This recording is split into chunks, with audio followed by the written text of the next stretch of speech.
Ermənistanın ikinci prezidenti Robert Koçaryanın ofisi baş nazir Nikol Paşinyanın Qarabağ danışıqları ilə bağlı dərc etdiyi materiallara reaksiya verib. Ermənistan hökuməti Qarabağla bağlı danışıqların 2020-ci ilə qədər aparıldığı sənədləri dərc edib. Nazirlər Kabinetinin saytında 13 faylı yerləşdirilib. Sənədlərdə 2011-ci ildə Qazanda müzakirə edilən layihə, vasitəçilərin 2019-cu ildən etdikləri təkliflər, 3-cü prezident Serj Sarkisyanın 2016-cı ilin avqust ayından Rusiya prezidenti Vladimir Putinə yazdığı məktubu və bir sıra digər materiallar əksini tapıb. Koçaryanın ofisinin rəhbəri Mikoyan qeyd edib ki, ən son dərc olunmuş sənəd vasitəçilərin 2019-cu il təkliflər paketi vəziyyəti tam şəkildə aydınlaşdırır.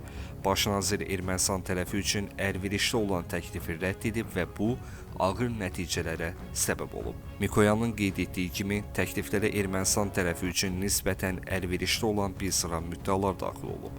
Bundan əlavə qeyd olunur ki, Paşinyan danışıqlar prosesinin bir hissəsi olaraq Haykakan Jamanak qəzetində bir sənəd təqdim edib. Bu, Ermənistanın Meqli bölgəsinin Qarabağla dəyişdirilməsindən bəhs edir. Mikoyanın sözlərinə görə, belə bir sənəd danışıqlar masasında heç vaxt mövcud olmayıb.